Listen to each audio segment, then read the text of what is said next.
¿Qué nos dice la Biblia acerca del fin de los tiempos? ¿Cuándo comenzó el tiempo del fin? ¿Cómo terminará esto?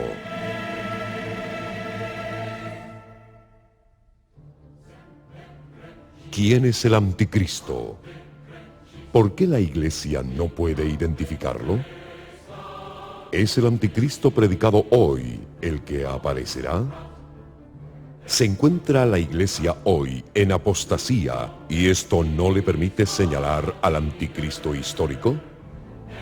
Si este fuera el caso, ¿quiénes son los responsables de este engaño? Aquí hay sabiduría. El que tiene entendimiento, que calcule el número de la bestia, porque el número es el de un hombre, y su número es 666. Te aseguramos que esta serie de estudios te hará pensar diferente. Serie de escatología. Confirmará tu fe en las verdades proféticas de la Biblia. Te invitamos a este fascinante estudio de las profecías de Daniel y el Apocalipsis, presentado por el pastor Vincent Valedón. Y pelearán contra el Cordero, y el Cordero los vencerá, porque Él es el Señor de señores y Rey de reyes.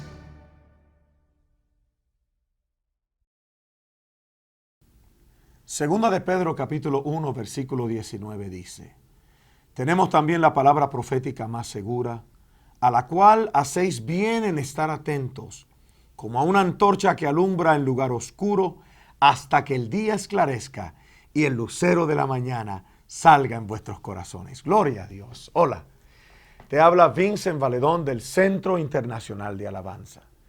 Me complace grandemente estar contigo hoy para comenzar una fascinante serie acerca de la escatología.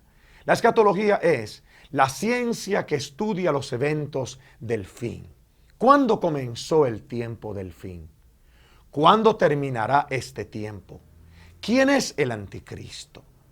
¿Es el anticristo predicado hoy el que finalmente aparecerá? ¿Se encuentra la iglesia en una apostasía escatológica y eso no le permite señalar el anticristo histórico? Si este fuera el caso, ¿quiénes son los responsables? Te invitamos para que vengas con nosotros a esta serie de estudios. Por primera vez, este ministerio se propone dar contestación a todas estas preguntas.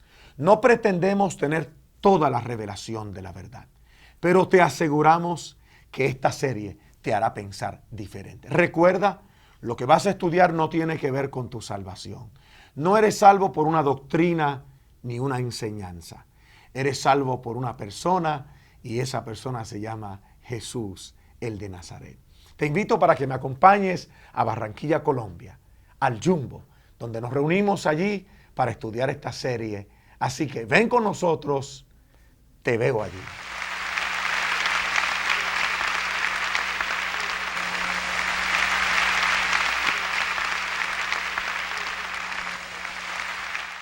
Para mí en esta mañana es un honor poder presentar a el apóstol de este ministerio, al pastor Vincent Valedón. El pastor Vincent lleva 30 años en el ministerio. Él fue ordenado por el gobierno de los Estados Unidos. Tiene una licenciatura en teología y una especialización en historia antigua. Él ha tenido estudios a nivel de consejería profesional y psicología clínica. Y además de esto, es el fundador mundial del Ministerio CIA. Así que con ustedes en esta mañana, el pastor Vincent Valedón, nuestro conferencista de este seminario de escatología.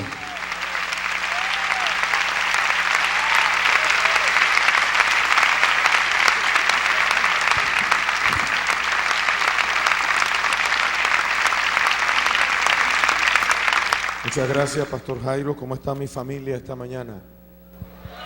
Ok, nos queda una faena muy interesante que hacer. Ustedes vinieron preparados para estudiar conmigo esta serie de escatología. Yo quiero felicitarte, pastor, por el valor que has tenido, pastor Jaime, de invitarme a esto. No es fácil enseñar esto por la naturaleza de los eventos que vamos a utilizar o vamos a presentar aquí. Si hay alguna persona aquí con estudios en historia, va a disfrutar de una manera tremenda porque nuestro enfoque es histórico. Hoy comenzamos una serie de ¿qué cosa? Diga conmigo, escatología. La escatología es la ciencia que estudia los eventos del fin del mundo. La ciencia que estudia ¿qué cosa? Los eventos del fin. Cuando hablamos del fin del mundo, tenemos que explicar eso un poquito porque ¿qué es el mundo? El mundo, por ejemplo, no es el planeta. O sea que el fin del mundo no es la destrucción del planeta Tierra. Dios no tiene ningún problema con el planeta Tierra. Dicho sea de paso, nosotros ya lo estamos destruyendo. Así que ¿para qué Dios se va a meter en eso? Si es cuestión de dejárnoslos a nosotros y lo vamos a acabar en un tiempito más. Tampoco es el exterminio. Cuando hablamos del fin del mundo, no nos referimos al exterminio de la raza humana. No es que Dios va a acabar con toda la gente, aunque la Biblia es muy clara que va a haber un grupo de salvados y un grupo de perdidos. Hoy en día esa idea de que la gente se va a perder, ¿sabe? No está muy clara en los seres humanos, porque hoy se presenta la idea de un Dios amor. Dios es tan bueno, todo es amor, Él no puede hacer nada malo. Pero la gente se olvida que Dios tiene otro atributo que lo caracteriza muy fuertemente. E inclusive, que es lo que equilibra y proyecta el verdadero carácter de Él. Dios es amor, pero Dios es justo. Todo lo que tiene que ver con la verdadera justicia viene de Dios. Y piensen ustedes en las frustraciones que ustedes tienen, las amarguras que tienen por la falta de justicia y por las injusticias que ustedes tienen que enfrentar en su vida. Entonces, ¿cómo es posible que el Dios de amor no sea un Dios justo? Si es un Dios justo, Él tiene que hacer juicio sobre la maldad y el pecado.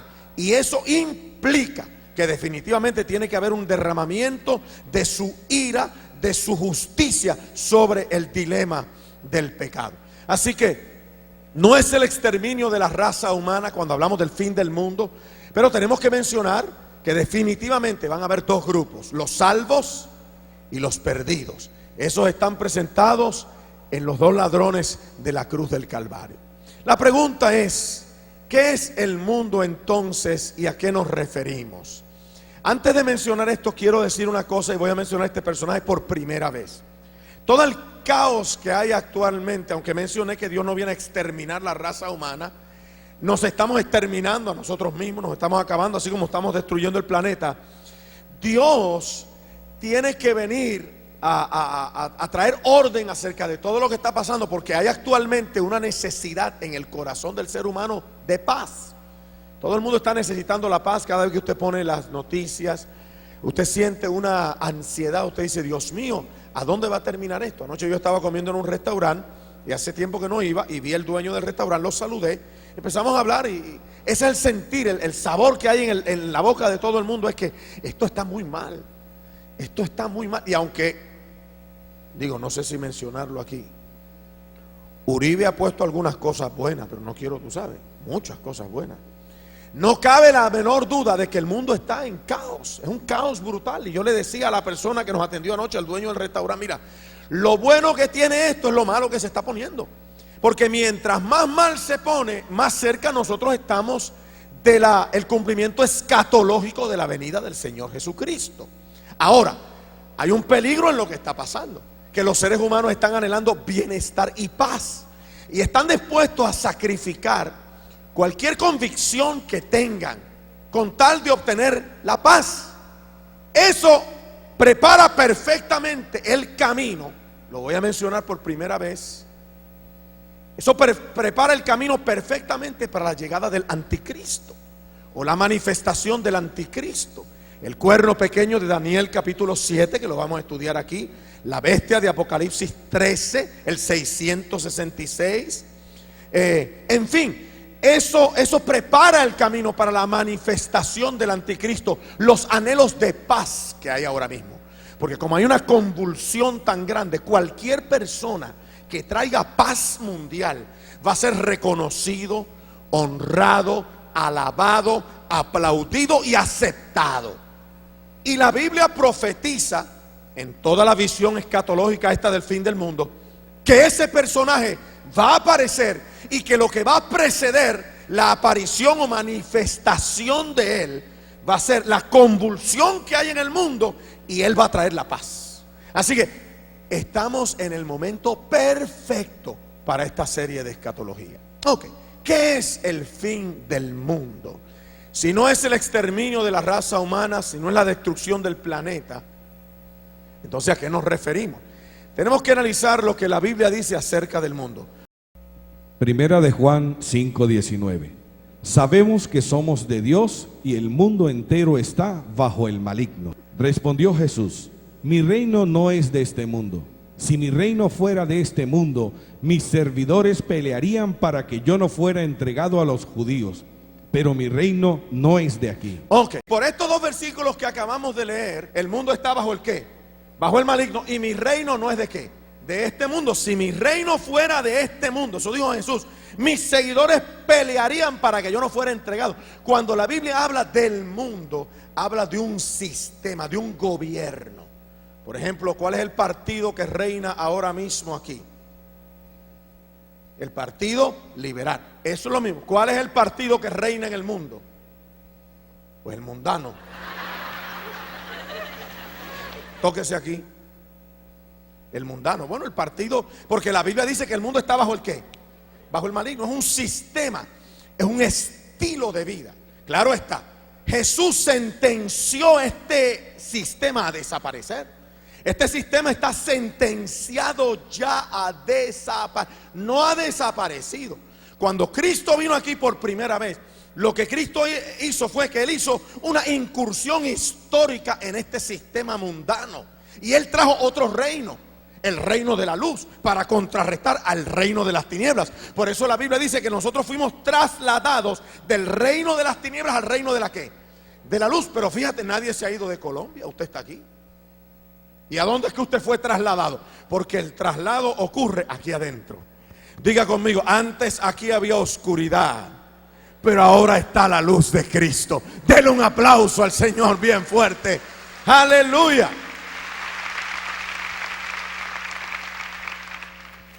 Y eso fue lo que sucedió con la primera venida del Señor Jesucristo. Cuando Cristo vino aquí, Él sentenció a este mundo para que este mundo tuviera su fin. Noten cómo lo dice el apóstol San Pablo. Hebreos 1:1-2. Dios, habiendo hablado muchas veces y de muchas maneras en otro tiempo a los padres por los profetas, en estos últimos días nos ha hablado por su Hijo. Ok, noten que Pablo dice que en estos ¿qué? En estos ¿qué? Últimos ¿qué? Días. ¿Por qué Pablo habla así? Porque para el apóstol San Pablo la venida de Cristo fue la inauguración del tiempo del fin. ¿La qué?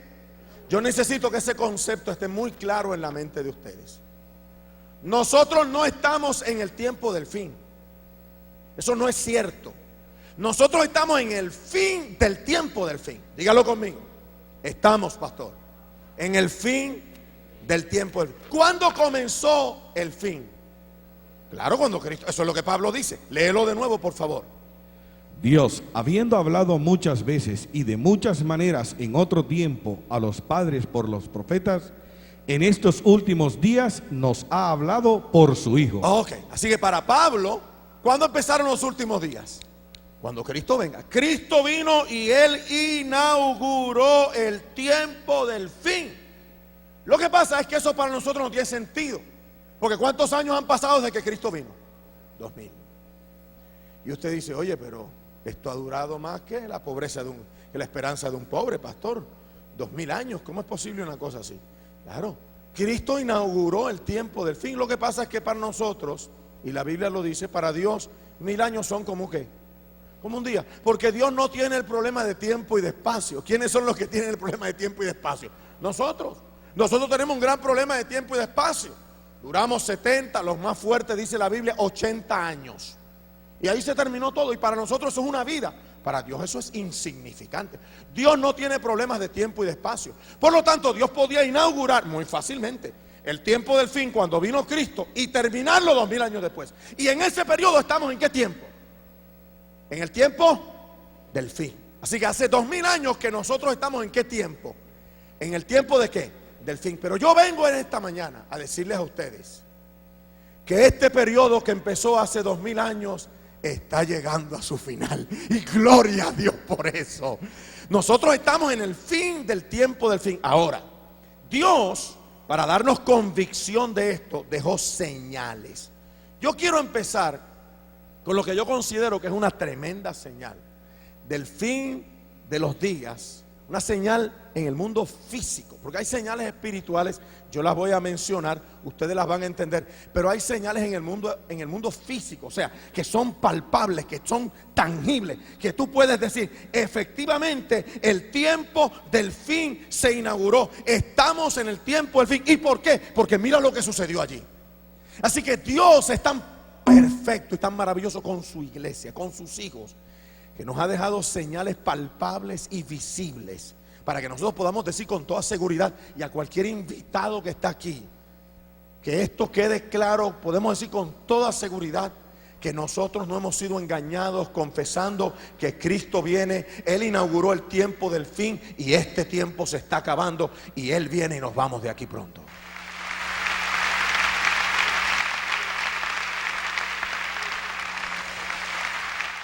¿Por qué Pablo llegó a esta conclusión?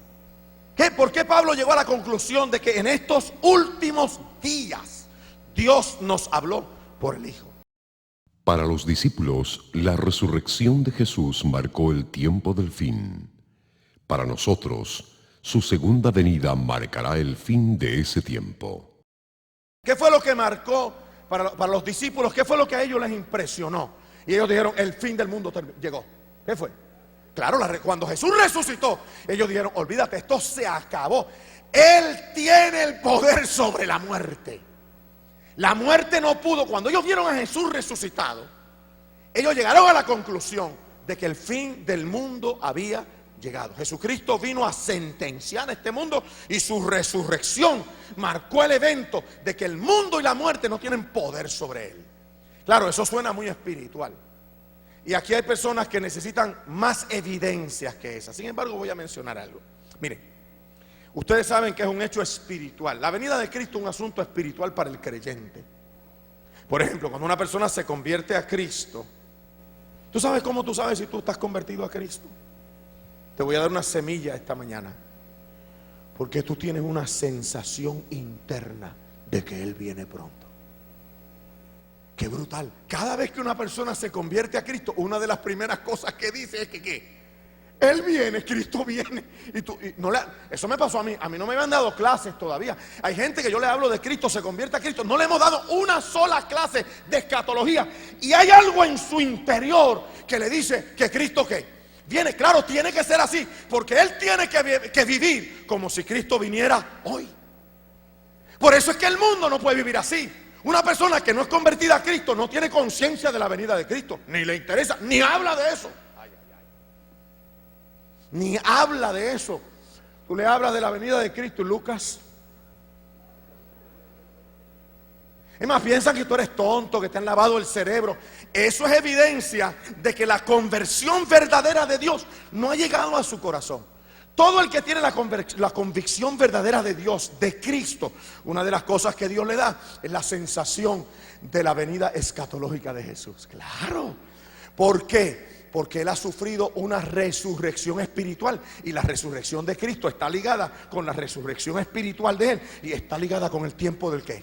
Del fin. Por lo tanto, cuando resucita espiritualmente una persona inconversa que no conoce a Jesús como Salvador personal, le entra una conciencia de que esto se termina pronto y que su Salvador viene ya.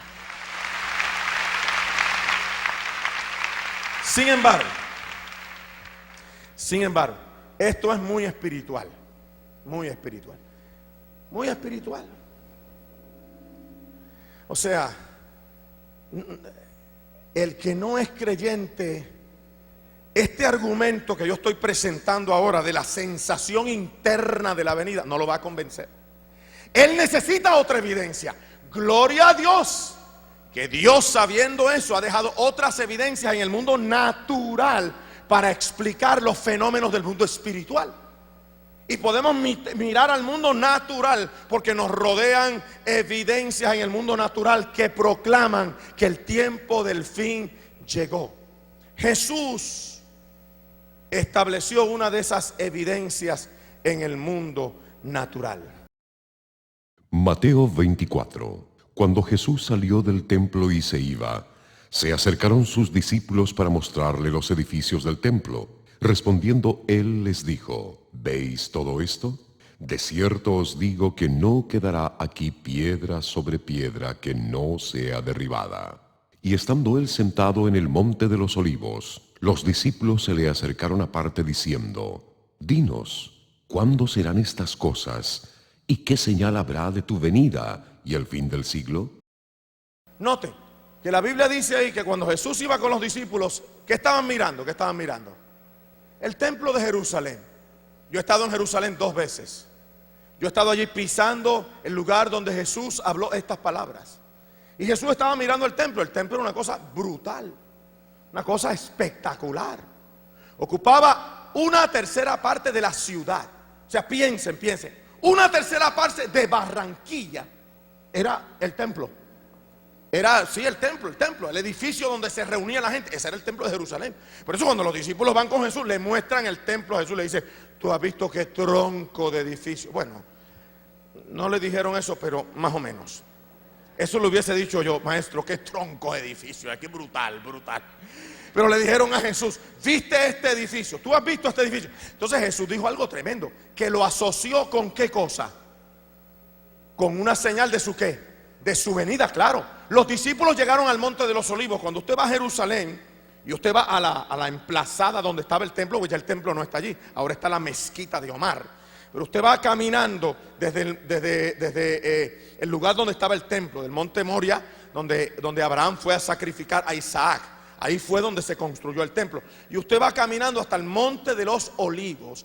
Le toma alrededor de 1 hora llegar a pie, entre 45 minutos a 1 hora en lo que usted baja, porque el templo quedaba en la parte más alta de la ciudad. Claro, todo eso tiene un simbolismo espiritual. ¿Qué debe ser lo más importante en una ciudad, en un pueblo? Lo espiritual. No es un edificio, sino lo espiritual. Y ese era el mensaje que Dios quería enviar. Entonces, cuando usted llega a Jerusalén, usted lo primero que se empieza a subir, y de repente usted se encuentra la ciudad, y más allá de la ciudad está en este momento la cúpula del domo de las rocas, donde está la mezquita de Omar. Pero ahí estaba el templo de Jerusalén, que ocupaba 1/3 parte de la ciudad. Y los discípulos, cuando bajaron de Jerusalén y volvieron a subir al monte de los olivos, ellos se les quedó eso en la cabeza. Aquí no va a quedar ¿qué cosa? Ellos dijeron: si aquí no va a quedar piedra sobre piedra, esto debe ser ¿el qué? El fin del mundo. Claro, por eso dijeron: ¿cuándo van a ocurrir estas cosas? ¿Qué cosas? Diga conmigo: la destrucción del templo. ¿Cuándo va a ocurrir esto? Que va a ser destruido este edificio. Y entonces, ¿qué señal habrá de tu venida? Esta profecía que estoy analizando, y la voy a analizar con ustedes ahora de manera más profunda, es una de las profecías fascinantes. Para mí es muy fascinante. Por eso yo empiezo mi serie de escatologías con esto. Yo podría empezar con otra cosa, hablando de terremotos, de guerra. No. Porque yo tengo que probar aquí hoy que cuando comenzó el tiempo del fin. Con la venida de que ¿hace cuánto tiempo? 2000 años. Entonces la gente cuando habla del fin del mundo se refiere a ¿cuándo? Ahora. No, yo no. La Biblia no dice eso. La Biblia dice que el fin del mundo empezó hace 2000 años. Por lo tanto, si empezó hace 2000 años, ¿dónde deben estar las señales? Claro, las señales tienen que estar atrás. Por lo tanto, yo quiero buscar esas señales de atrás para entonces venir a las de ahora. Y el domingo en la noche, o en la tarde, si usted se va a morir, le voy a recomendar algo: muérase el lunes. Usted se muere el lunes. No se muera el domingo en la tarde. No se vaya al cementerio sin este conocimiento. Dile: Señor, llévame hasta el lunes. Tronco de oración, Pastor Jairo. Santo Dios. Dicho sea de paso, qué tremendo. Cuando una persona muere, esa es la venida de Cristo para él. Cristo viene a ti cuando tú mueres. La Biblia dice, porque está establecido que todos muramos una sola vez, y de ahí el juicio. O sea, de ahí tú tienes que enfrentar o el juicio de perdición o el juicio de recompensa. Tanto los salvos como los perdidos enfrentan cualquiera de los dos juicios. Uno es para perdición y el otro es para ¿qué? Para recompensa. Qué tremendo, tremendo. Ok. Analicemos esta profecía porque es fascinante. El templo. Dicho sea de paso, voy a mencionar un asunto que necesito mencionarlo y luego lo voy a explicar. Hoy hay un rollo con el asunto este del templo de Jerusalén. Y hay una suposición, porque es una suposición. Yo he estado allí 2 veces. Yo no sé cómo van a sacar la mezquita de Omar para construir el supuesto templo que todo el mundo está esperando que se construya en Israel, para que eso sea la señal de la venida de Cristo. Y usan estos versículos. Pero en estos versículos Jesús no estaba hablando de ninguna construcción, estaba hablando de una ¿qué? Destrucción. ¿Esto va a ser qué?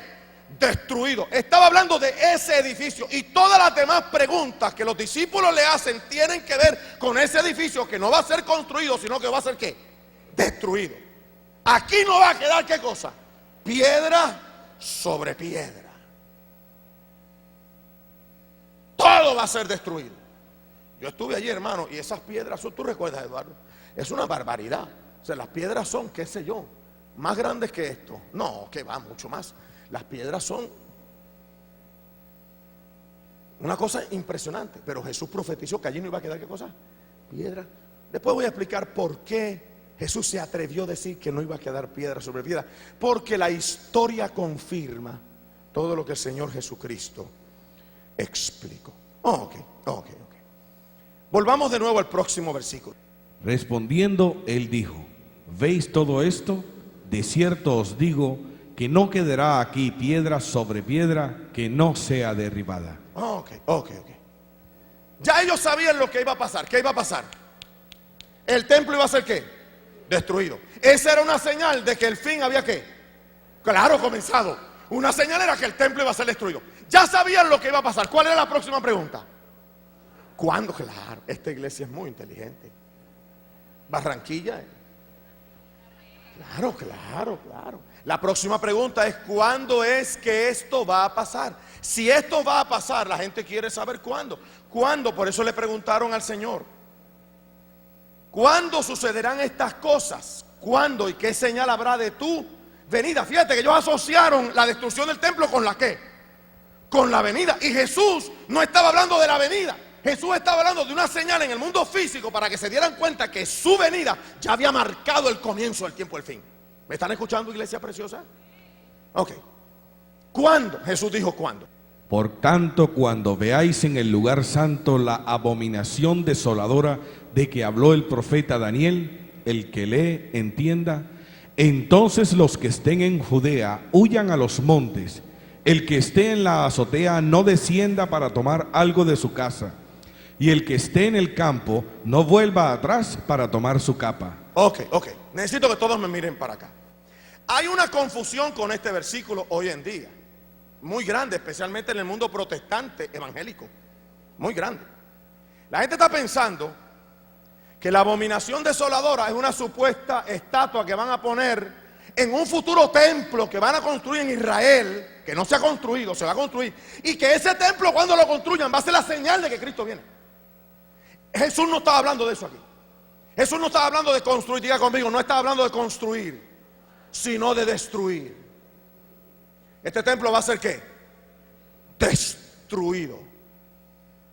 Esa es la señal, una señal en el mundo físico de que el fin del mundo ¿qué? Comenzó. Y ahora él dice: cuando veáis la ¿qué? La abominación, ¿qué cosa? Desoladora de la que habló el profeta Daniel.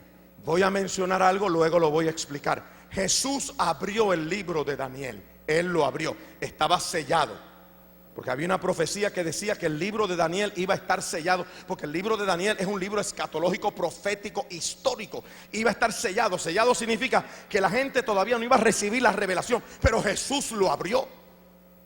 Y cuando él le dijo a los discípulos: ustedes vean, fíjate, ¿quiénes lo iban a ver? ¿Quiénes lo iban a ver? Ellos. ¿Quiénes lo iban a ver? ellos iban a ver la abominación cuando veáis, cuando ustedes vean. No son los que están ahora 2000 años después en un templo que se va a construir con una estatua. No, no, no. La confusión es que en el libro de Daniel hay 3 abominaciones.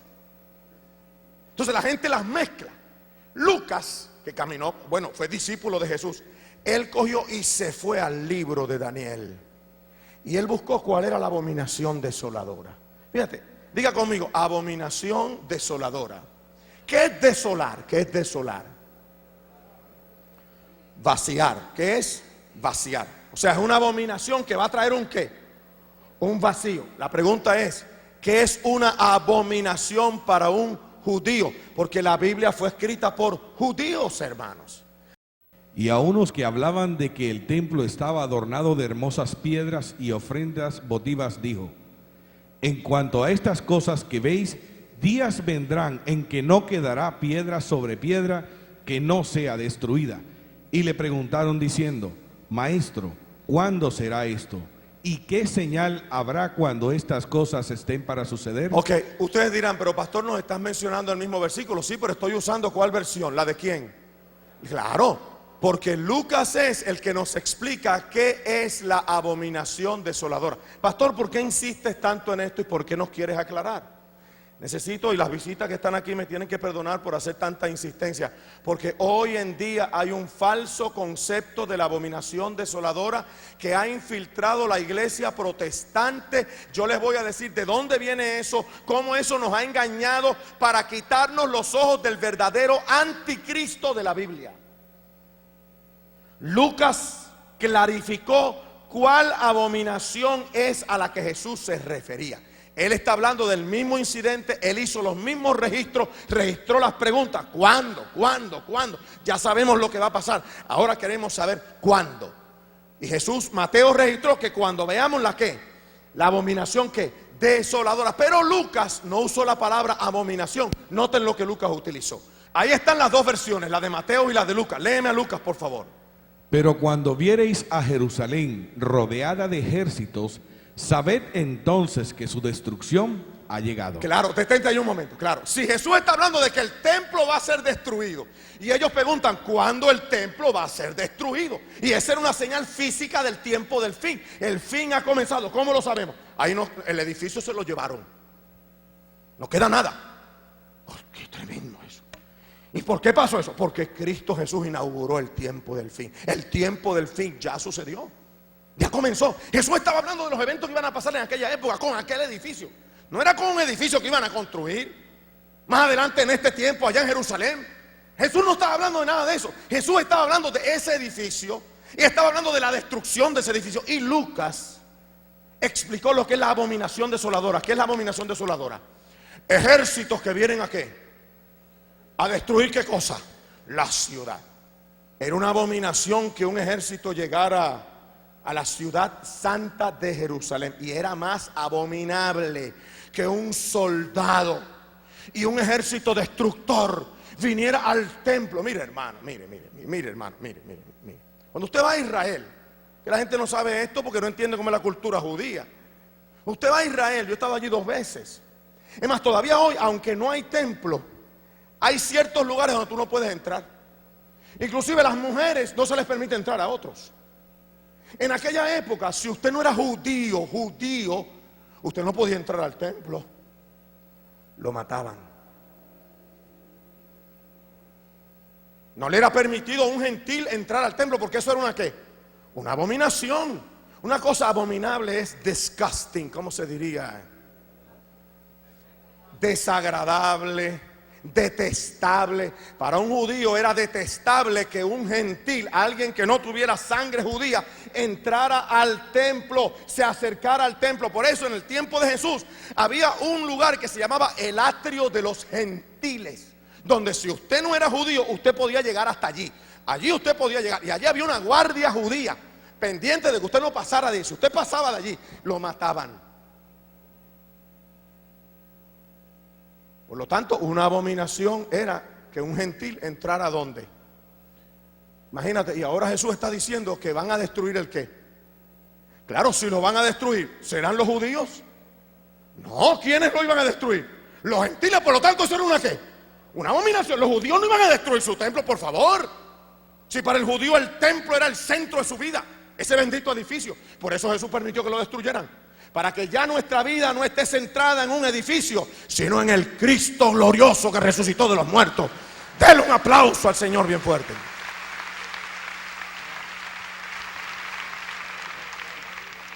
Pastor, ¿de dónde viene la confusión? Ahora necesito que todo el mundo me preste mucha atención. La confusión viene porque hay un versículo que dice en Daniel que el libro de Daniel iba a estar ¿qué? Cerrado hasta el tiempo del fin. Pero yo estoy diciendo que cuando Cristo vino, ¿Él qué? Inauguró el tiempo de ¿qué? Del fin. ¿Y a dónde los mandó a leer Jesús? A Daniel. Cuando ustedes vean la abominación desoladora, como dijo ¿quién? Daniel. Pues entonces, ¿qué hicieron los discípulos? ¿Se fueron a dónde? A Daniel. Bien, vamos a leer Daniel. Pero si el libro estaba sellado, entonces nadie lo entendía. Claro que Jesús lo abrió. Noten la secuencia de los versículos que voy a presentar para probar esta evidencia de que Jesús abrió el libro de Daniel. Él inauguró el tiempo del fin, y la señal en el mundo físico era la destrucción de ese edificio, que le habla a los creyentes y a los incrédulos de que la palabra de Dios es fiel, y lo que Dios dice que se va a cumplir por encima de quien sea. Pero tú, Daniel, guarda este secreto, estas palabras, y sella el libro hasta el tiempo del fin. ¿Lo ves? Sigue. Muchos correrán de aquí para allá y el conocimiento aumentará. Fíjate que esto está en el final del libro de Daniel. El libro de Daniel iba a estar ¿qué? Sellado. Pero mira lo que sigue diciendo. Hebreos 1:1-2. Dios, habiendo hablado hace mucho tiempo, en muchas ocasiones y de muchas maneras a los padres por los profetas, en estos últimos días nos ha hablado por su Hijo, a quien constituyó heredero de todas las cosas, por medio de quien hizo también el universo. Pregunta: ¿hasta cuándo iba a estar el libro de Daniel sellado? ¿Hasta el tiempo del fin? ¿Quién inauguró el tiempo del fin? Jesús. Por tanto, cuando veáis la abominación de la desolación, de que se habló por medio del profeta Daniel, colocada en el lugar santo, el que lea que entienda. Pero cuando veáis a Jerusalén rodeada de ejércitos, sabed entonces que su desolación está cerca. Ok, necesito que me mire todo el mundo para acá. El libro de Daniel iba a estar sellado hasta el tiempo del fin, pero Cristo inauguró el tiempo del fin. Por lo tanto, Él mandó a los discípulos a leer ¿qué libro? Claro, si iba a estar sellado no lo iba a mandar a leer Daniel. Él abrió el libro de Daniel. Entonces habló de la abominación desoladora que estaba escrita en el libro de Daniel, y Lucas se metió en el libro de Daniel y entendió que la abominación era unos ¿qué? ¿Unos qué? Ejércitos que venían ¿a qué? A destruir la ciudad y el santuario. Ok, ¿dónde fue que Lucas leyó? Pues a Daniel. Yo quiero ahora que veamos qué fue lo que Lucas leyó, que Jesús mencionó proféticamente, que era el cumplimiento de esta profecía, no de la construcción de un edificio, sino de la ¿qué? De la destrucción. Bendito es el nombre del Señor. Es que hay una manía hoy con este asunto de que si se va a construir, y todo el mundo está esperando, bueno, cuando veamos la primera piedra del edificio ya sabemos. No sea tonto, lo están goleando. Jesús no estaba hablando de la construcción de ningún edificio. Jesús estaba hablando de la ¿qué? De la destrucción. La abominación desoladora son ejércitos que vienen a destruir, no a construir. ¿De dónde lo sacó Lucas? ¿Qué fue lo que mencionó Jesús? ¿Qué fue lo que quiso mencionar Jesús? Ahora entramos, hermanos, y necesito que las visitas que están aquí, mis invitados especiales, presten mucha atención a lo que vamos a ver ahora, porque esto es maravilloso y sorprendente. Leamos lo que dice Daniel. Y después de las 62 semanas se quitará la vida al Mesías, mas no por sí, y el pueblo de un príncipe que ha de venir destruirá la ciudad y el santuario. Las desolaciones están determinadas. Fíjate, esto que está aquí fue a lo que Jesús se estaba refiriendo. Porque Él dijo que iba a ser destruido el ¿qué? El templo, y que venía una abominación que traía ¿qué cosa? Desolación. Ok, leamos Daniel de nuevo. Y después de las 62 semanas se quitará la vida al Mesías, mas no por sí. Y el pueblo de un príncipe que ha de venir destruirá ¿qué cosa? ¿Y qué más? ¿Y qué más? Y el santuario, las desolaciones están ¿qué? Una pregunta: ¿se les parece esto a lo que Lucas y Jesús habló, sí o no? Pero entonces la interpretación futurista, diga conmigo futurista, que yo les voy a explicar cuándo porque después de esta viene otra conferencia rapidito. Tal vez esta tarde o mañana en la mañana les voy a explicar de dónde es que nace la interpretación futurista que ha confundido al pueblo evangélico cristiano de hoy. Y el pueblo evangélico está esperando que estos versículos se cumplan y que este príncipe es el anticristo que viene a construir el templo, a hacer un pacto con los judíos. Ahí no dice nada de eso. Pero esa es la interpretación futurista de hoy. Yo estoy diciendo, insistiendo y probando que esta profecía ya se cumplió. Y esta profecía fue la señal en el mundo físico de que el tiempo del fin había comenzado. Y si el tiempo del fin comenzó y tiene señales evidentes, proféticas de las palabras de Jesús, entonces el tiempo del fin terminará. Usted no está engañado y usted va a ver a Cristo venir en gloria.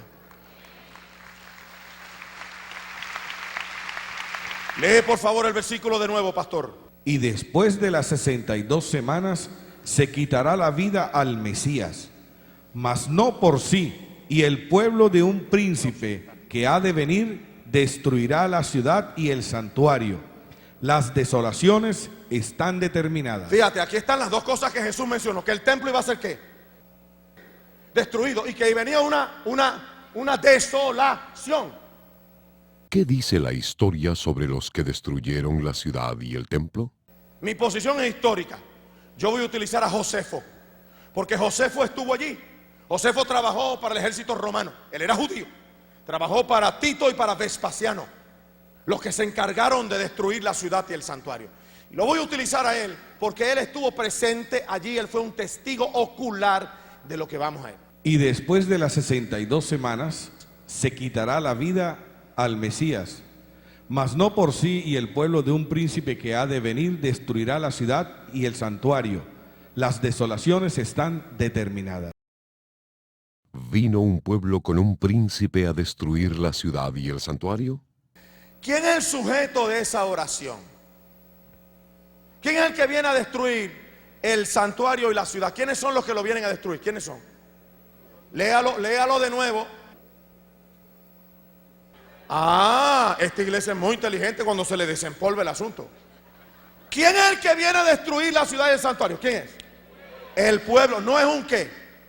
Pero este versículo se utiliza, los futuristas lo utilizan para decir que esto es el anticristo. El príncipe sale de ahí. Eso no es lo que dice Daniel, eso no fue lo que dijo Jesús. ¿Quién es el que viene a destruir la ciudad y el santuario? ¿Quién es?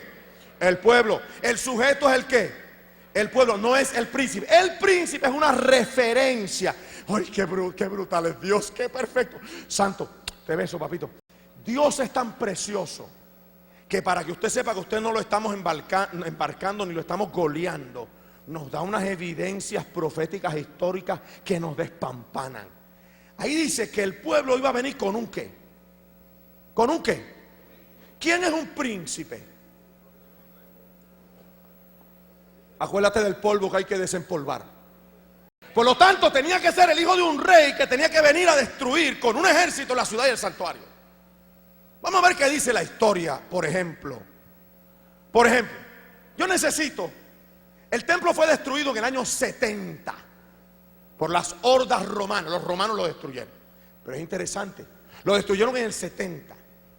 Para el año 54, Nerón, el emperador romano, era el que gobernaba en Roma. Nerón se suicidó porque se enteró de que Galba, un general de él que estaba apostado en España, venía con la guardia pretoriana para quitarle el poder como César de Roma. Y Nerón era un cobarde y se suicidó. Otón se suicidó también porque escuchó que otro, llamado Vitelio, también venía a quitarle el poder. Y Vitelio entró en la ciudad de Roma a gobernarla en el año 69. Y luego en el año 70, otro emperador, porque Vitelio resulta que era estéril, no tenía hijos. Otro general llamado Vespasiano, que estaba en Cesarea, a quien Nerón lo había mandado para destruir la ciudad de Jerusalén por una revuelta que había habido. Cuando Vespasiano se enteró de lo que estaba pasando en Roma, en Italia, decidió regresar. En esos Vitelio, que era el que gobernaba después de toda esta sucesión, hubieron como 5 emperadores, uno detrás de otro. En el 68 Nerón se suicida. En el 69 Galba es asesinado. En el 69, comenzando el 70, Otón se suicida y en el 70 entra Vespasiano, pero Vespasiano tenía 2 hijos. Y cuando Vespasiano salió de Cesarea, de rodear la ciudad de Jerusalén para destruirla, llamó a un hijo de él que estaba en Alejandría con la 10ª legión de los ejércitos de Roma, que era la más grande, que la más poderosa, y le dijo: ven y encárgate de la destrucción de la ciudad. Yo tengo que regresar a Roma, Italia, para resolver el problema que hay, porque Nerón se suicidó, allá Galba también se suicidó, Vitelio también, hay un lío allá en Roma, y yo tengo que ir a Italia a resolver esto. Yo quiero que vean entonces ahora a Josefo mencionar todos estos datos que les estoy dando de la historia. ¿Por qué les menciono esto? Porque es interesante. Satanás estaba tratando de evitar que la profecía se cumpliera. ¿Quién tenía que destruir la ciudad? El pueblo que venía con un ¿qué? Con un príncipe. Vamos a ver qué fue lo que sucedió. Nerón reinó desde el año 54, 14 años hasta el 68. Ahora noten, la ciudad fue destruida en el 70. En el 70. Noten que en ese periodo de años, desde el 68 hasta el 70, hay un montón de césares que suben. Eso no había ocurrido antes. Así tan seguido no. Fíjate, Nerón reinó 14 años y después del 70 Vespasiano reinó 9 años. En cambio, desde el año 68 hasta el 70, en el 70 fue destruido el templo. Hubieron 1, 2, 3, 4 emperadores. ¿Por qué? Porque Satanás no quería que la profecía se cumpliera para que nosotros hoy no pudiéramos dar fe de esto y no pudiéramos estar seguros que la palabra de Dios se cumple invariablemente.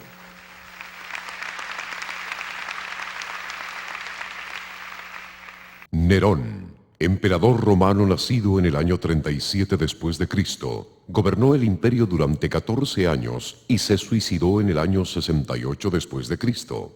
Galba gobernó entre el 68 y el 69. Era gobernador de España cuando se unió a la revuelta que derribó a Nerón, pero él mismo fue asesinado más tarde cuando se rehusó a pagarle a la guardia pretoriana. Vitelio fue aclamado por las legiones del Rin en enero del 69 después de Cristo, pero fue asesinado en Roma el diciembre siguiente después de gastar fortunas en banquetes. Vespasiano, primer general romano en la guerra judía y posteriormente emperador desde el 70 hasta el 79 después de Cristo. Pues necesito que todo el mundo me mire. Porque la interpretación futurista, este príncipe es el anticristo. Pero no. Porque el anticristo, según la profecía de Daniel capítulo 7, es un rey, no es un príncipe. Además de esto, el sujeto es el ¿qué? El pueblo, no es el príncipe. El personaje no es el príncipe, el personaje es el ¿qué? El pueblo que viene a destruir ¿qué? La pregunta es la siguiente: ¿se cumplió esto tal como lo decía la historia? Mire, Nerón mandó a Vespasiano a destruir a Jerusalén porque había una revuelta. Es como si vinieran los venezolanos a gobernar aquí en Barranquilla. ¿Qué ustedes creen que va a pasar a cada rato en Barranquilla? Revueltas, levantamientos. No queremos ese asunto de los venezolanos. No nos gusta la arepa venezolana, nos gusta la barranquillera y la colombiana. No queremos eso. Y va a haber revueltas. Eso pasaba en aquella época. Y en el año 64, 65 por ahí, hubo una revuelta muy grande en Jerusalén. Y Nerón mandó a Vespasiano. Porque él había mandado antes a 2 generales y habían fracasado. Y cogió a Vespasiano, que era lo mejor que él tenía. Y le dijo: mira, vete a Jerusalén, a Cesarea y acaba con la ciudad. Y Vespasiano llegó. Pero cuando estaban los líos en Roma, él tuvo que soltar ese asunto y regresar a Roma. Y dejó el asunto de la destrucción de la ciudad a su hijo Tito. Y lo glorioso es que la profecía decía que iba a venir un pueblo con un ¿qué? Con un príncipe. Justamente cuando la ciudad cae en el 70, Vespasiano ya no era un general, sino era un ¿qué? El César. ¿Y quién había quedado como el hijo de él segundo? El príncipe, ¿quién era? Tito. Y él terminó de destruir la ciudad, o la destruyó en el año 70. Vamos a ver lo que Josefo dice de este dato histórico profético espectacular. En Roma, mientras tanto, el emperador Galba había sido asesinado por Otón, pero Vitelio fue escogido emperador por las legiones alemanas. Vencido por las tropas de Vitelio, Otón cometió suicidio y Vitelio entró triunfante en Roma, pero sus tropas saquearon la ciudad. Vespasiano, que había vuelto a Cesarea, se encolerizó con estas noticias y sus ejércitos todavía más. Sus hombres pensaban que Vespasiano era un gran líder y la justa antítesis del miserable y estéril Vitelio. Noten, porque estéril. Vespasiano tenía 2 hijos para sucederle. Por ello sus tropas proclamaron emperador a Vespasiano y le apremiaron a que salvara al imperio en su hora de peligro. Aunque Vespasiano rehusó, sus oficiales le apremiaron, mientras que sus tropas se reunían alrededor, desenvainando las espadas, le amenazaban de muerte si rehusaba. Al no poderlos convencer con más argumentos, Vespasiano finalmente accedió.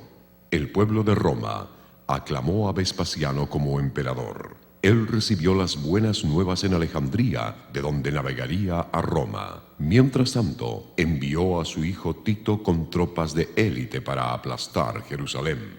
Fuente Josefo, Guerra de los Judíos. Y en el próximo exhibit vemos un busto de Tito, el Tito, hijo de Vespasiano. Hijo de Vespasiano y sucesor al imperio. Ok, la pregunta es la siguiente. Jesús habló de una señal en el mundo físico. ¿Cuál era? ¿Destrucción de qué? Él dijo cuándo y cómo iba a pasar cuando vieran a Jerusalén rodeada de qué. ¿Qué tenían que hacer ellos? Pero ¿cómo usted puede huir de una ciudad rodeada de ejército? No hay forma de escapar. Pero ustedes saben, ¿cómo escapamos los cristianos siempre? Claro, diga conmigo, milagrosamente. Ok. Vamos a ver todo eso en lo que nos queda del estudio y terminamos la primera parte en esta mañana. ¿Cómo fue destruido el templo y la ciudad? Y después de las 62 semanas se quitará la vida al Mesías, mas no por sí, y el pueblo de un príncipe que ha de venir destruirá la ciudad y el santuario, y su fin será con inundación, y hasta el fin de la guerra durarán las devastaciones. Las desolaciones están determinadas. Ok.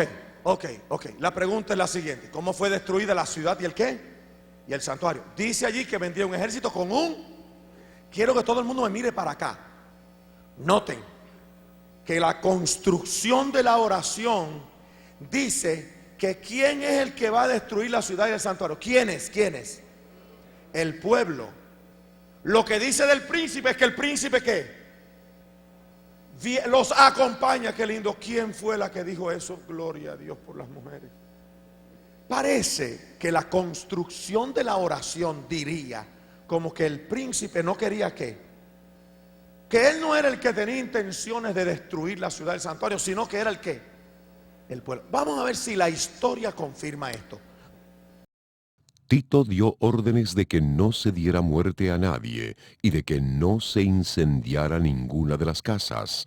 Prometió restaurar su propiedad a la gente, porque su objetivo era preservar la ciudad y el templo. Tito, deseoso de preservar a la ciudad, envió a Josefo a negociar con los judíos en su lengua nativa. Fuente Josefo, Obras Esenciales. Todo el mundo mirándome. Tito, noten que la cita dice que Tito no quería ¿qué? No, él no quería. Pero ¿cómo va a querer destruir el santuario si los romanos tuvieron que poner un dineral ahí para reconstruirlo? Fueron los emperadores romanos los que terminaron finalmente haciendo un pacto con los judíos. Para el año 1, año en que Jesús nació, hicieron un pacto con los judíos para reconstruir el templo de Jerusalén. Y ellos habían hecho inversiones brutales en ese templo. Ellos no querían destruirlo. Si el templo era un símbolo del poder del ejército de Roma y del imperio romano. Así que Tito dio orden, aquí ese templo no se destruye, ni la ciudad tampoco. Yo quiero restaurar todo esto aquí, todo va a salir bien. Lo que le está pasando a Bush en Irak. Él no quiere que haya destrucción, pero es que hay una revuelta, eso mismo pasó aquí. Y aquellos son primos hermanos de estos. Y quiero que todo el mundo me mire para acá. Para acabar con la revuelta, Tito mandó a Josefo, porque Josefo era judío. Y le dijo a Josefo, vete y negocia con ellos, brother, para que se entreguen. Que se rinda a todo el mundo. Yo no quiero destruir a nadie. Que se rindan. Pero hermano, la profecía tenía que cumplirse. Próximo exhibit. 2 de agosto del año 70 después de Cristo. A la mañana siguiente, Tito ordenó que se apagara el fuego y que se hiciera un camino a las puertas para facilitarle la entrada de las legiones. Luego llamó a sus generales para debatir la suerte que debía correr el templo. Algunos querían destruirlo en el acto porque sería siempre un foco de rebelión judía. Otros aconsejaron que si los judíos salían del templo, que fuera preservado, pero que si lo empleaba como fortaleza, lo quemaran.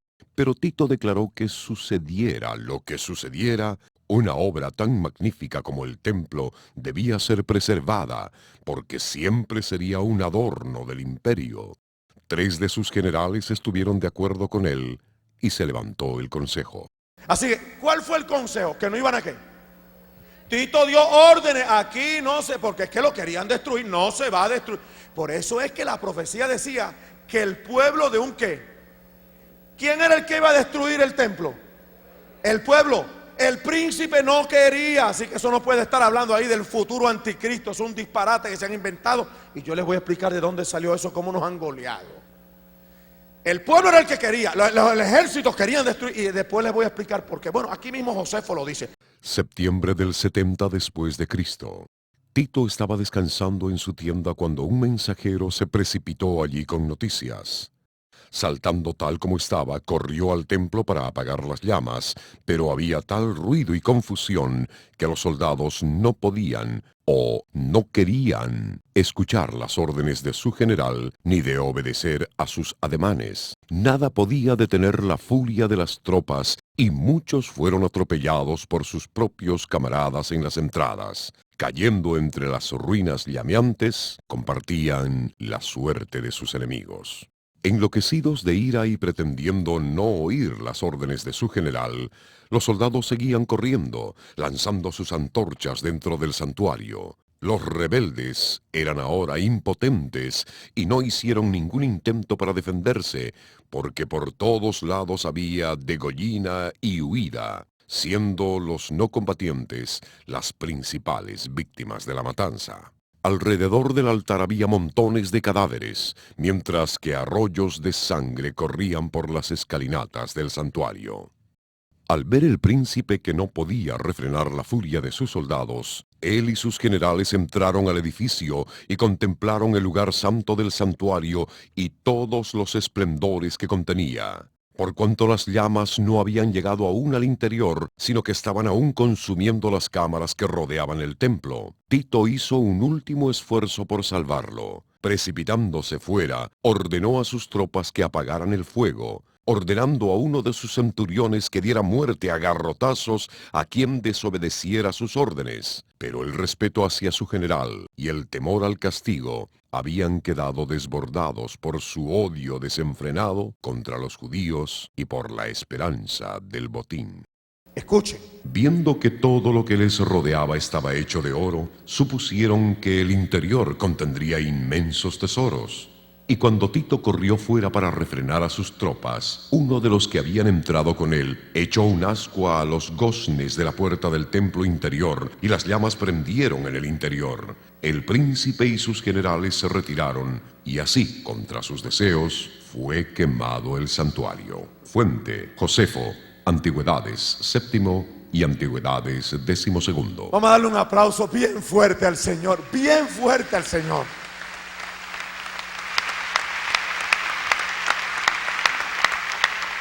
¿Se dieron cuenta cómo fue destruido el santuario? Una pregunta, ¿quería Tito, el príncipe, destruir el santuario, sí o no? No. ¿Quiénes eran los que lo querían destruir?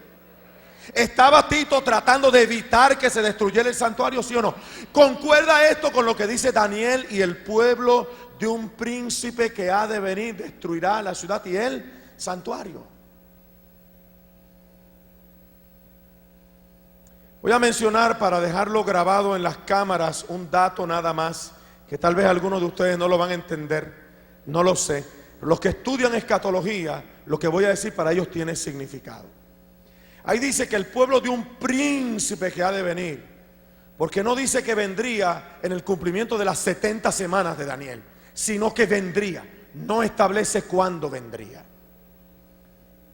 Mañana en la mañana yo voy a hablar de la profecía de las 70 semanas proféticas que hay en Daniel capítulo 9. Es profecía espectacular que habla de la pasión de Cristo. Usted no se la puede perder porque tiene que ver con la escatología de una manera tremenda. Ok. Así que ya cumplimos eso. Jesús advirtió que iba a haber una señal en el mundo físico, el templo sería destruido por una abominación que traería ¿qué cosa? Desolación. Tito destruyó la ciudad, destruyó el santuario, lo quemaron, lo acabaron. Yo he estado allí 2 veces. Allí lo que queda es la explanada. Vamos a ver una foto aquí dentro de un momento. La explanada solamente. La profecía se cumplió tal como Jesús la dijo, y más todavía. ¿Cuáles fueron las advertencias de Jesús? Mateo 24:16. Entonces los que estén en Judea huyan a los montes. Detente ahí, pero es que no se puede huir. Una pregunta, si rodearan la ciudad de Barranquilla, una pregunta, si rodearan el Jumbo, si ahora hubiera un ejército que rodeara el Jumbo, ¿por dónde vamos a salir? Bueno, los colombianos hacen hasta túneles, porque aquí nos inventamos. No, muchachos, si no está hecho, lo inventamos. ¿Por dónde se puede huir cuando la ciudad está rodeada de ejércitos? ¿Por dónde? Lo que yo quiero es que ustedes me escuchen y las visitas que están aquí entiendan. Las palabras de Dios se tienen que cumplir exactamente como Dios las dijo. Y Jesús dijo que iba a haber una oportunidad ¿de qué? De huir. Siempre los que esperamos en Dios tenemos oportunidades de escapar. Oh, gloria a Dios. Lucas 21:20-21. Pero cuando viereis a Jerusalén rodeada de ejércitos, sabed entonces que su destrucción ha llegado. Sigue. Entonces los que estén en Judea huyan a los montes, y los que en medio de ella váyanse, y los que estén en los campos no entren en ella. Ok, fíjate lo que dijo Jesús. Pero cuando veáis a Jerusalén, ¿qué cosa? Pero ¿cómo usted va a escapar si la ciudad está rodeada? Lo que pasa es que la ciudad no fue rodeada por Vespasiano ni por Tito. Vespasiano llegó en el año 67 a Jerusalén, pero en el 65 la ciudad había sido rodeada primero por un emperador, por un general que se llamaba, un procurador que se llamaba César Floro. Y Nerón envió a otro más. Y entonces esos estaban a punto de tomar la ciudad en el año 65-66 y de repente se retiraron sin saber por qué. Y cuando Nerón se enteró de que no destruyeron a Jerusalén en el 65-66, ahí fue que se encolerizó y mandó a Vespasiano. Y Vespasiano llegó en el 67 y nunca la dejó escapar. Pero en el 65 estuvo a punto de caer, pero los ejércitos se retiraron. Noten cómo lo dice Josefo. En el año 65 después de Cristo, el procurador más malo de César, Floro, tomó posición en Judea. Este hombre hizo cosas que provocaron a los judíos a rebelarse de una forma violenta, y fue una rebelión tan grande que él solo no pudo controlarla. Por consiguiente, vino otro hombre a tomar su lugar llamado Cestio Gallo. Él dirigió sus ejércitos a Palestina, donde logró capturar algunos pueblos y siguió avanzando hacia Jerusalén. Después de acampar por 3 días cerca de la ciudad, comenzó a atacarla. Cestio y sus ejércitos estaban ganando la batalla contra la ciudad de Jerusalén. Por lo tanto, los judíos estaban verdaderamente listos para rendirse y a punto de abrir las puertas para salvar la ciudad y el templo. Pero la profecía decía que estas 2 cosas serían destruidas. Cuando Cestio estaba a punto de tomar la ciudad, de repente, como dice Josefo, sin razón ninguna, retiró sus tropas y se fueron. Al ver esto, los judíos se llenaron de valentía y persiguieron al ejército y ocasionaron un gran desastre. Fuente, Josefo, Guerra de los Judíos. Una pregunta, ¿estuvo la ciudad y el santuario a punto de ser entregado en manos de los romanos unos años antes del 70? ¿Sí o no? Pregunta, si se hubiesen entregado los judíos en el año 65, cuando Floro y Cestio Gallo, ¿qué hubiese pasado con la profecía de la destrucción? Por lo tanto, tenía que suceder algo. ¿Y qué pasó? Que sin explicación, ¿qué hizo Cestio Gallo? Se retiró. ¿Y qué pasa? Que cuando los discípulos vieron que la ciudad primeramente estaba rodeada y que se estaban retirando, ¿qué hicieron? No hay cama para tanta gente, aquí nos vamos. Todo el mundo se fue. Dijo, no, nos vamos. Esto fue lo que Jesús nos advirtió. Y entonces así se retiró el ejército. Los discípulos escaparon porque eran los únicos que creían. Y los únicos que escaparán en este tiempo son aquellos que creen una vez más. Los únicos que escaparán ahora son los que creen en las palabras de Jesús. Aleluya. Los que escaparon en aquella época fueron los que le creyeron a Jesús. Quiero que sepan que Tito y Vespasiano, bueno, Tito, el ejército romano, mató más de 1 millón de judíos. Ni un cristiano murió, ni uno, porque todos recordaron las palabras de Jesús. Cuando ustedes vean a Jerusalén rodeada de ¿qué? ¿Qué hay que hacer? Huir. Huyan a los montes. Los montes no es el lugar seguro es la ciudad, porque la ciudad tiene una muralla que los protege, hay un ejército ahí. Pero Jesús dijo, no, háganlo al revés, váyanse, porque eso va a ser destruido completo. Y cuando Cestio Gallo se retiró, qué tremendo, es que Dios es tan perfecto. Los cristianos dijeron, esto fue lo que nuestro maestro nos advirtió, qué tremendo, vámonos. Salieron los cristianos y llegó Vespasiano con el ejército en el 67 hasta que destruyó la ciudad completa y el santuario. ¿Qué más dijo Jesús? Mateo 24:19. Mas hay de las que estén encintas y de las que críen en aquellos días. Sigue. Lucas 21:23. Mas hay de las que estén encintas y de las que críen en aquellos días, porque habrá gran calamidad en la tierra e ira sobre este pueblo. Necesito que todo el mundo me mire para acá, porque puede haber alguna criatura aquí que no quiere embarazarse por este versículo. Sí, porque hay iglesias que han enseñado, claro, que como esto todavía no sé a qué, no se ha cumplido, que el príncipe es el quién, el anticristo que va a venir en el futuro y que va a destruir un templo que van a construir. Bueno, un lío ahí terrible, la gente anda en unas confusiones tremendas. Eso no es lo que dice la Biblia. Pues hay iglesias que le dicen a las mujeres, usted tenga cuidado que la Biblia dice que hay de las que estén encintas porque el anticristo se va a comer la criatura. Entonces yo me horrorizo, hermano, yo me horrorizo. Porque yo tengo estudios en historia, entonces yo me he metido, yo llevo 30 años estudiando esto. Y 5 años trabajando meses con mes como ratón de biblioteca buscando toda esta información. Con este hombre que está sentado aquí. Para explicar que efectivamente esta es una profecía, diga conmigo, cumplida. Y diga conmigo, al pie de la letra. No le faltó nada. ¿Cómo se cumplió esta cita de ay de las encintas? ¿Por qué Jesús dijo, mas hay de las que estén encintas y de las que críen en aquellos días? Josefo mencionó el caso de una sola mujer. Hubieron más. María de Betsuba, que se comió su propio hijo. Porque después de 3 años y medio de la ciudad estar rodeada, los judíos se comían la suela de los zapatos y terminaron comiéndose los hijos. José fue hablando. El tormento del hambre. Mientras tanto, incontables miles de judíos morían de hambre. En cada casa donde había el menor bocado de comida, los parientes luchaban por él. Transidos de hambre, los proscritos husmeaban como perros enloquecidos, royendo lo que fuera, cinturones, zapatos e incluso el cuero de sus escudos. Detente ahí, ¿por qué? Porque imagínense, Vespasiano y Tito rodearon la ciudad por 3 años y medio y no había comercio, no había comida que entrara, no había comida que saliera. Jerusalén no depende de agua, depende de la agricultura, porque la ciudad queda en una montaña, no habían sembradíos ni nada de eso, o sea, era terrible. Por lo tanto, 3 años rodeados, se acabó la comida. Sigue leyendo, por favor. Otros devoraban manojos de paja.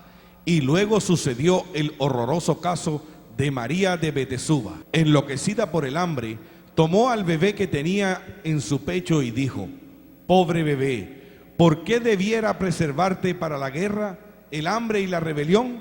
Ven, sé mi alimento, venganza contra los rebeldes y el punto culminante de la tragedia judía para el mundo. Eso dice Josefo, sigue leyendo. Con esto mató a su pequeño, asó su cuerpo y devoró la mitad del mismo, ocultando el resto. Noten lo que sucedió. Los rebeldes llegaron al instante oliendo el impío olor y amenazándola de muerte si no les entregaba lo que había preparado. Ella les había reservado también una buena porción, destapando los restos de su bebé. Ellos se quedaron paralizados de horror. Este es mi hijo, y mi acción les dijo, servíos, porque yo ya he tenido mi parte. No seáis más débiles que una mujer, ni más compasivos que una madre. Pero si sois melindrosos y no aprobáis mi sacrificio, dejadme entonces el resto para mí. Ellos salieron temblando y toda la ciudad quedó conmocionada ante esta abominación, mientras que los romanos quedaban horrorizados. Ok. Pregunta, ¿se cumplió lo que Jesús dijo? ¿Sí o no? Más hay de las que están ¿qué? En sí. Todo se cumplió al pie de la letra. Esta profecía está cumplidita totalmente. La abominación desoladora eran ejércitos.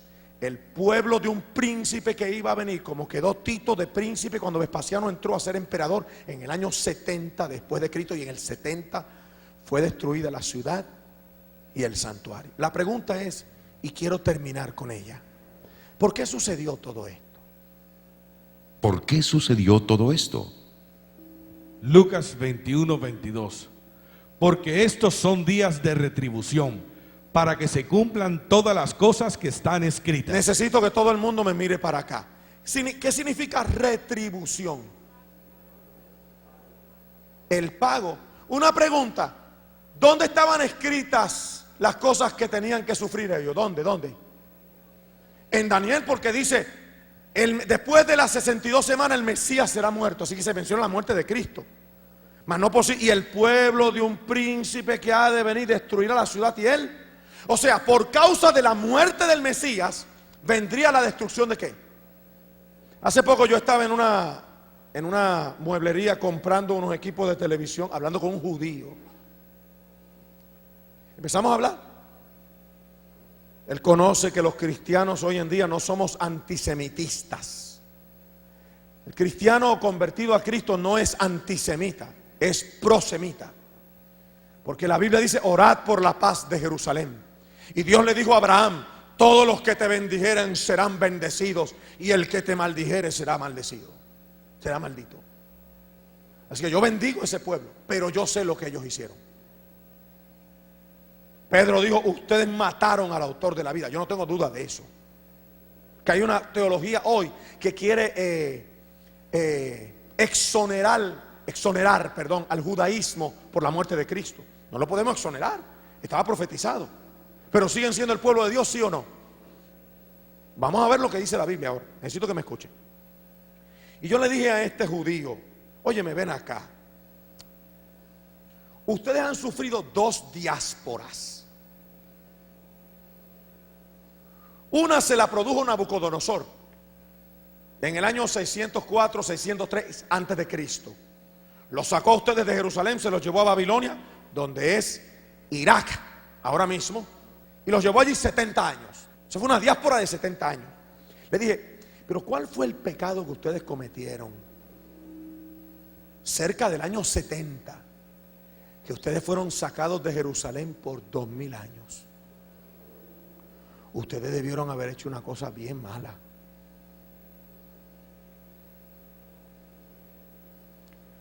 ¿Saben lo que pasó? Seguimos hablando del televisor. Él no supo contestarme esa pregunta. Pues yo le pregunté, ¿por qué Nabucodonosor se los llevó a ustedes en una diáspora? Los sacó de Jerusalén. Por 70 años se los llevó a Babilonia. Y él me dijo, por la idolatría. Porque ellos empezaron a adorar estatuas. Y usted va a Jerusalén y en Jerusalén no hay estatuas. A los judíos se les prohíbe adorar imágenes. Pero usted va a Roma y Roma está lleno de imágenes. Yo estuve en Italia, está lleno de imágenes. Pero los judíos no. Dios les prohibió a los judíos. No te postres, no tendrás dioses ajenos, no te harás imágenes, no te postrarás a ellos ni las honrarás. Yo soy Jehová tu Dios. Y ellos empezaron a adorar imágenes. Y Dios envió a Nabucodonosor y Nabucodonosor los sacó y se los llevó para lo que es Irak, 70 años. En la primera diáspora judía. La segunda diáspora la produjo el ejército de Roma. En el arco de Tito, yo estuve parado frente al arco de Tito en Italia, en Roma. Usted ve las inscripciones donde los soldados romanos están cargando el menorá. El menorá es el candelabro ese de 7 brazos. Ellos lo van cargando así en el arco de Tito, como una estatua como un monumento a la victoria de Tito sobre Jerusalén en el año 70. Inscribieron allí los soldados romanos cargando el menorá. Usted lo ve allí cuando usted va a Italia. Está el arco de Tito. Entonces, ¿qué hicieron ustedes? Le dije, ¿qué hicieron ustedes en el año 70? Que los romanos los sacaron de allí por 2000 años. Ustedes debieron haber hecho algo muy malo cerca del 70. ¿Estos son días de qué? Para que se cumplan ¿qué? Todas las cosas que están escritas. ¿Dónde estaban escritas? Diga conmigo, en Daniel. La muerte del Mesías, la venida del pueblo con el príncipe. Noten lo que dijo Jesús. Lucas 21:24. Y caerán a filo de espada y serán llevados cautivos a todas las naciones. Y Jerusalén será hollada por los gentiles hasta que los tiempos de los gentiles se cumplan. Necesito que todo el mundo me mire para acá. Porque Jesús dijo que los judíos iban a ser ¿qué? Desalojados. Diga conmigo, desalojados. Claro, porque es una abominación ¿cómo? Desoladora, que iba a traer ¿qué? Desolación. Pero Jesús dijo que la desolación iba a terminar. Él dice, y Jerusalén será hollada ¿por quiénes? Por los gentiles. Serán llevados por todas las naciones hasta que el tiempo de los gentiles ¿qué? Pues les tengo una noticia. Cristo debe estar muy pronto por venir. Porque en el año 1949, 48, 49, la ONU, después de la Segunda Guerra Mundial, le devolvió a los judíos el Estado de Israel. Y por fin, después de 2000 años, ellos pudieron volver a su tierra de la cual habían salido 2000 años expulsados por los romanos. Entonces nosotros debemos estar muy cerca de la venida de Cristo. ¿Saben por qué? Porque Jesús dijo que cuando Él viniera por segunda vez, los judíos estarían en Israel.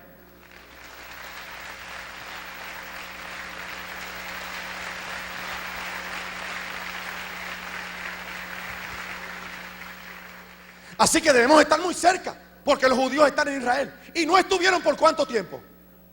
2000 años. ¡Qué tremendo! Les tengo una noticia, iglesia. Nosotros estamos en el fin del tiempo del fin. Este es el fin del tiempo del fin. No es el comienzo, sino el ¿qué? El final. ¿Cuándo comenzó? Hace 2000 años, cuando Cristo vino. Señal de eso, la destrucción del templo y la diáspora judía. Señal de que Cristo regresa y de que estamos en el fin del tiempo del fin, el regreso de los judíos a Israel. La ONU el 11 de mayo de 1949. ¿Estaba profetizado el regreso de los judíos? Porque ¿de qué es esta serie? ¿De qué es esta serie? Profecía, profecía. Estaba profetizado que los judíos regresarían a Jerusalén. Jeremías 16, 14, 15. Por tanto, he aquí, vienen días, declara el Señor, cuando ya no se dirá, vive el Señor que sacó a los hijos de Israel de la tierra de Egipto, sino, vive el Señor que hizo subir a los hijos de Israel de la tierra del norte y de todos los países a donde los había desterrado, porque los haré volver a su tierra, la cual di a sus padres. Denle un aplauso al Señor bien fuerte, bien fuerte, bien fuerte. Qué tremendo. Cuando Adolfo Hitler empezó a matarlos en la Segunda Guerra Mundial, mató 6 millones de ellos. Los judíos eran los dueños de Europa, como son los dueños de Norteamérica hoy y de todas las bolsas de valores y todo ese asunto. Ellos están metidos en todo eso. Ellos eran los dueños de Europa. Por eso en la película La lista de Schindler, Schindler le va a pedir dinero a un rabino para su fábrica de armamento.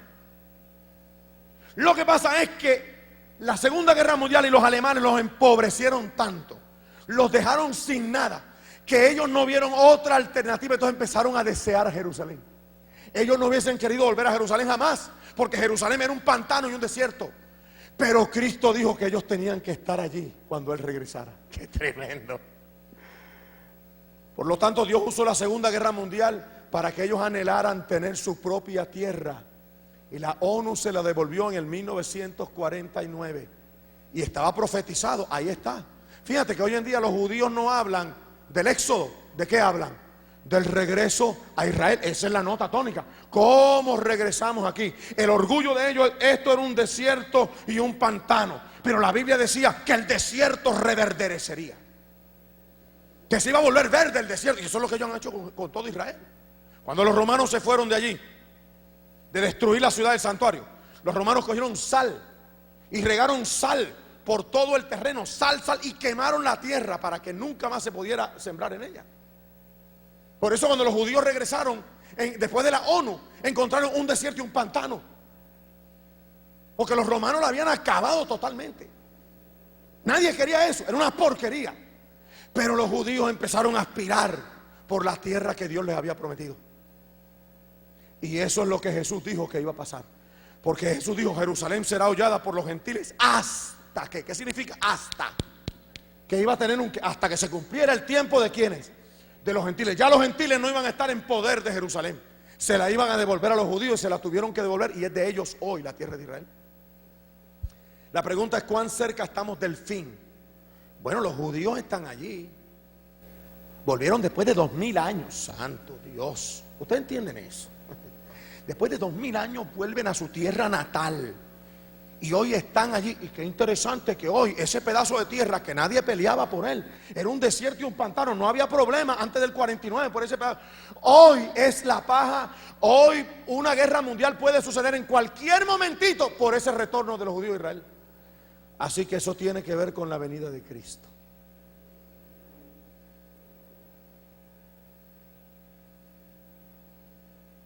El tiempo de los gentiles no tiene que ver nada con la entrada de los gentiles, porque Pablo habla de eso también. Pero el apóstol San Pablo dice que Dios no ha desechado al pueblo de Israel. Ellos son contados en las profecías de la Biblia. Romanos 11, 25, 26.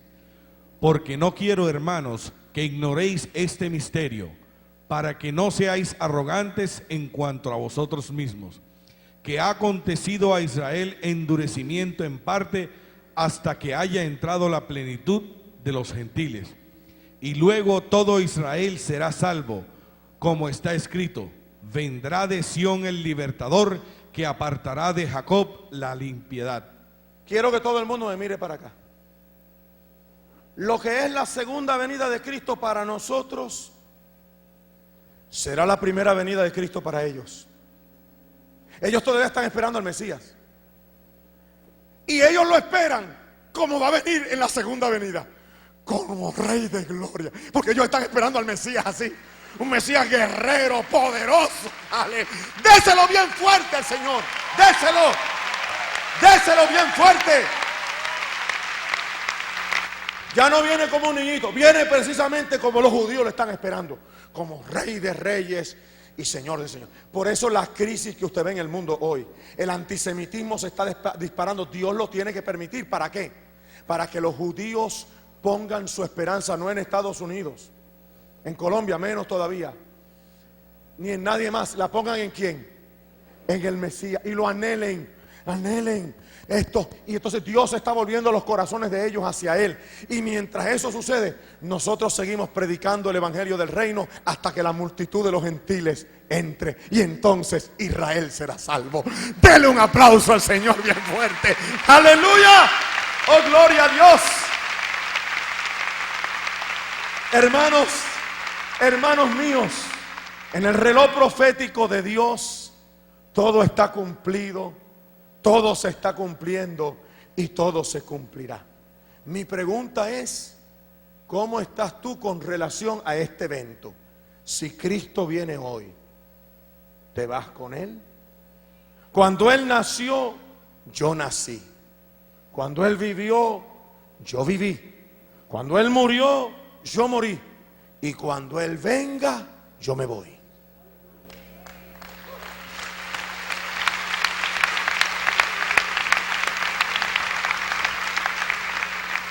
Lee, Pastor Diego, y terminamos. Hechos 1, 10, 11. Y estando ellos con los ojos puestos en el cielo, entre tanto que él se iba, he aquí se pusieron junto a ellos dos varones con vestiduras blancas, los cuales también le dijeron: varones galileos, ¿por qué estáis mirando al cielo? Este mismo Jesús que ha sido tomado de vosotros al cielo, así vendrá como le habéis visto ir al cielo. Dele un aplauso al Señor bien fuerte. Dele un aplauso bien fuerte al Señor.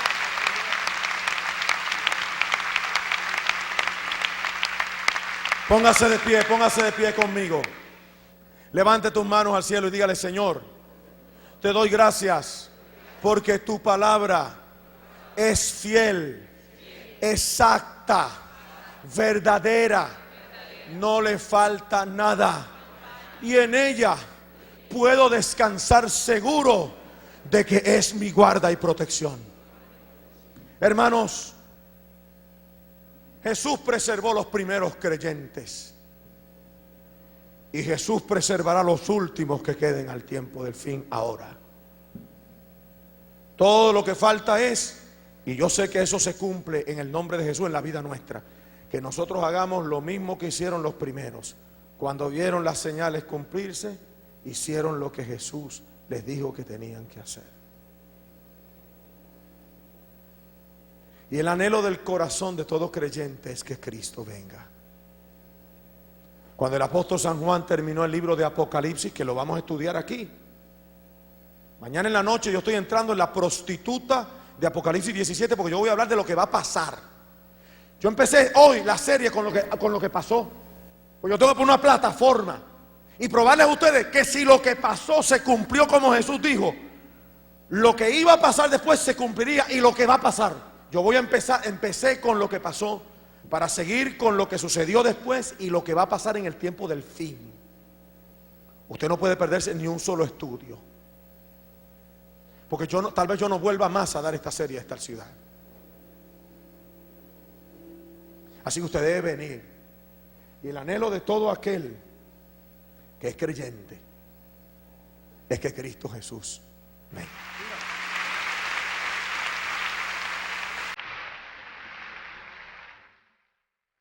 Por eso nosotros, el pueblo cristiano que ama al Rey, que adora al Señor, que lo exalta, que ha confiado en Él, con pasión y amor, le dice: hay un anhelo que solo tú puedes llenar, una tormenta que solo tú puedes calmar. Sediento estoy, Señor, por conocerte más y beber del río que fluye ante ti. Quiero amarte con el más profundo amor. Acércate, oh Cristo, y abrázame. Yo quiero amarte más profundamente, oh Señor, más de lo que antes te amé. Hoy te quiero amar con el más profundo amor. Quiero amarte con el más profundo amor. Acércate, oh Cristo, y abrázame. Yo quiero amarte más profundamente, oh Señor, más de lo que antes te amé. Hoy te quiero amar con el más profundo amor. Hoy te quiero amar con el más profundo amor. Oh sí, oh sí. Oh, te adoramos. Tu iglesia te adora, mi Rey precioso.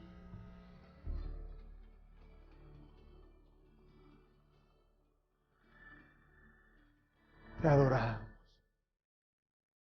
La Biblia dice que Él volverá con gran gloria y majestad. ¿Alguien puede decir amén? Él volverá por su iglesia. Oh, dele gloria esta noche. Como el relámpago que sale en el oriente y va al occidente, así será. Cuando vuelva el Señor, como un ladrón que viene en la noche y nadie lo espera, así será. Cuando vuelva Jesús,